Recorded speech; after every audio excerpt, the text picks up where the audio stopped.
اعوذ باللہ من الشیطان الرجیم بسم اللہ الرحمن الرحیم والسارق والسارقة فاقطعوا ایدیہما جزاء بما کسبا نکالا من اللہ واللہ عزیز حکیم۔ والسارق والسارقة، اور چوری کرنے والا مرد اور چوری کرنے والی عورت، ان کے ہاتھوں کو کاٹ دو، جزاء بما کسبا، یہ بدلہ ہے ان کے برے عمل کا، نکالا من اللہ، اللہ کی جانب سے سزا کے طور پر، واللہ عزیز الحکیم، اور اللہ تعالیٰ زبردست ہے، حکمت والے ہیں۔ پچھلی آیتوں میں ڈکیتوں کی سزا بیان کی گئی کہ کوئی شخص ہے یا کوئی گروپ ہے جو سوسائٹی کے امن و امان کو، بستی کے امن و امان کو برباد کرتے، مار کاٹ کرتے، تو ان کی سزا یہ ہے کہ ان کو قتل کر دیا جائے، رسولی دے دی جائے، یا ان کے ہاتھ پاؤں کو کاٹ دیا جائے، یا ان کو شہر بدر کر دیا جائے۔ اس آیت میں چور کی سزا بیان کی جا رہی ہے کہ چوری کرنے والا خواہ مرد ہو یا عورت، ان کے ہاتھوں کو کاٹ دیا جائے۔ یہ سزا ان کے عمل کی وجہ سے، یہ ان پر ظلم نہیں ہے، ہاتھ کاٹنا یہ ان پر ظلم نہیں ہے،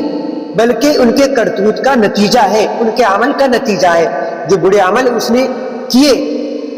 جو برا کام اس نے یہ کیا کہ کسی کا سامان بغیر اجازت کے لے لیا، تو اس کی وجہ سے ان کا ہاتھ کاٹا جا رہا ہے، یہ ان پر ظلم نہیں کیا جا رہا۔ چور کی سزا ہاتھ کاٹنا ہے، یہ اسلامی قانون میں۔ اس قانون کو سمجھنے سے پہلے یہ بات سمجھیں کہ یہ قانون جو ہے وہاں نافذ کیا جائے گا جہاں اسلامی حکومت ہو، اس میں مسلمانوں کی حکومت ہو۔ ایسا نہیں کہ بستی میں لوگ آپس میں ایک دوسرے کا ہاتھ کاٹنا شروع کر دیں۔ ایسے میں معاشرے میں، سوسائٹی میں خون خرابہ شروع ہو جائے گا، فلاں نے میری رشتہ دار کے ہاتھ کو کاٹ دیا، فلاں نے ایسا کیا، فلاں نے ایسا کیا، اور آپس میں خون خرابہ ہو جائے گا۔ لہٰذا جو سزائیں قرآن میں بیان کیا گیا ہے، یہ سب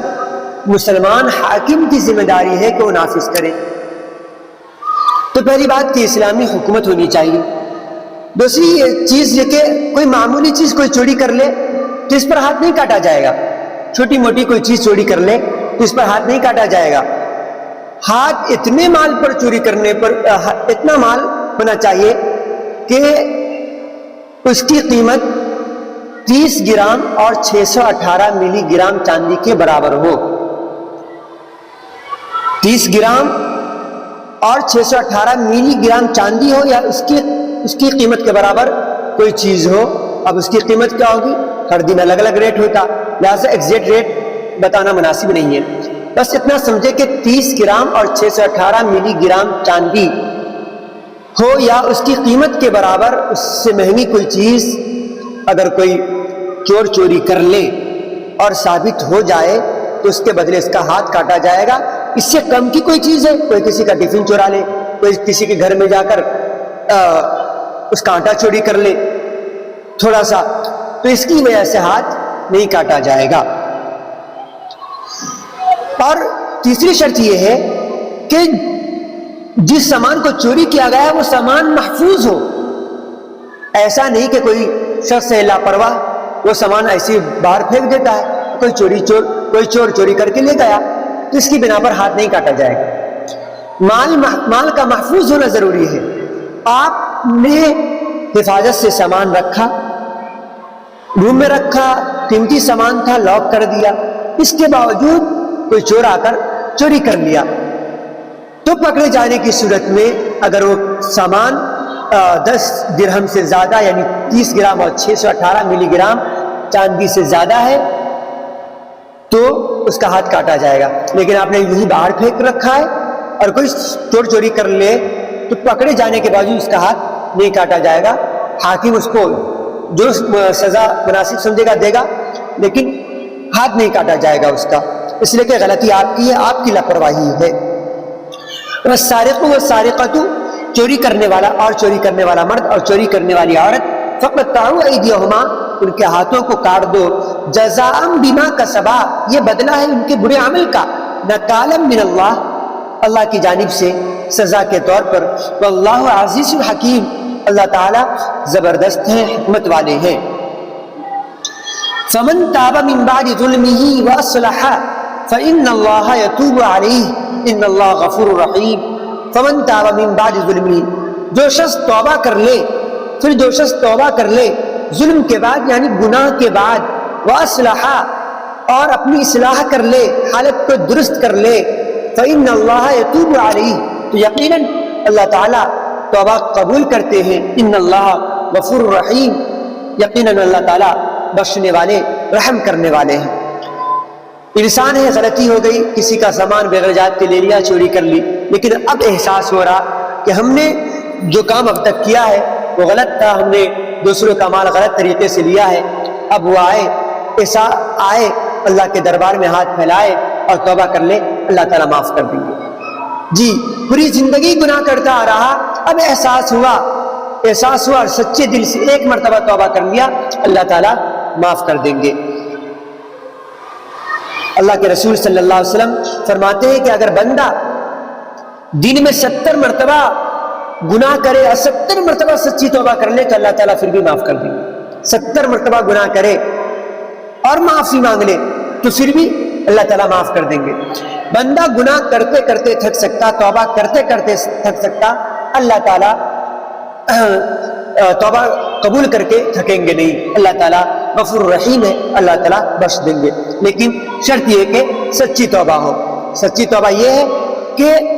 جو کام کر رہا ہے تو سب سے پہلے اس کام کو چھوڑ دے، جن لوگوں کے ساتھ رہنے کی وجہ سے یہ کام ہو رہے تھے، یہ برے کام ہو رہے تھے، ان لوگوں کے ساتھ رہنا چھوڑ دے، اور اپنے گناہ پر شرمندہ ہو، احساس ہو کہ ہم نے گناہ کیا ہے، اور آئندہ نہ کرنے کا پکا ارادہ ہو کہ آج کے بعد کبھی ایسا نہیں کریں گے، اور پھر اللہ کے سامنے توبہ کرے کہ اللہ مجھے بخش دیجئے، مجھے معاف کر دیجئے، میں نے بہت گناہ کیے، تو اللہ تعالیٰ بخش دیں گے۔ فمن تاب من بعد ظلمہ، جو شخص اس کے بعد ظلم کے بعد گناہ کے بعد توبہ کر لے اور اپنی حالت کو درست کر لے، فإن اللہ یتوب علیہ، تو یقیناً اللہ تعالیٰ توبہ قبول کرتے ہیں، ان اللہ غفور رحیم، یقیناً اللہ تعالیٰ بخشنے والے، رحم کرنے والے ہیں۔ الم تعلم ان اللہ لہ ملک السماوات والارض یعذب من یشاء ویغفر لمن یشاء، کیا تم جانتے نہیں کہ اللہ تعالیٰ کے لیے، اللہ تعالیٰ کی ملکیت میں ہے آسمان و زمین کی بادشاہت، اللہ تعالیٰ کے قبضے میں ہے آسمان و زمین کی بادشاہت، یعذب من یشاء ویغفر لمن یشاء، اللہ تعالیٰ جس کو چاہیں عذاب دیں گے اور جس کو چاہیں گے معاف کر دیں گے، واللہ علی کل شیء قدیر، اور اللہ تعالیٰ ہر چیز پر قادر ہے۔ جی اللہ تعالیٰ ساری انسانیت کے مالک، ساری دنیا کے مالک، پوری کائنات اللہ تعالیٰ کے تحت ہے، اللہ تعالیٰ جو چاہے کرے، لا یسأل عما یفعل وہم یسألون، ان سے نہیں پوچھا جائے گا جو وہ کرتے ہیں، وہم یسألون، لوگوں سے پوچھا جائے گا کہ وہ کیا کر رہے ہیں۔ اس لیے اللہ تعالیٰ کی مرضی، اللہ تعالیٰ کی مخلوق، یہ ساری دنیا اللہ تعالیٰ جو چاہے کرے، اللہ تعالیٰ جس کو چاہے معاف کر دے، جس کو چاہے معاف نہ کرے سزا دے، لہذا بس ایک مرتبہ، کم از کم ایک مرتبہ تم اللہ کے دربار میں سچے دل سے جاؤ، اللہ تعالیٰ بخش دیں گے، خواہ کتنا ہی بڑا گناہ گار کیوں نہ ہو۔ الم تعلم ان اللہ لہ ملک السماوات والارض، کیا تم جانتے نہیں کہ یقیناً اللہ تعالیٰ ان کے لیے بادشاہت ہے آسمان و زمین کی، یعذب من یشاء ویغفر لمن یشاء، وہ عذاب دیتے ہیں جس کو چاہتے ہیں اور بخش دیتے ہیں جس کو چاہتے ہیں، واللہ علی کل شیء قدیر، اللہ تعالیٰ ہر چیز پر قادر ہے۔ صدق اللہ۔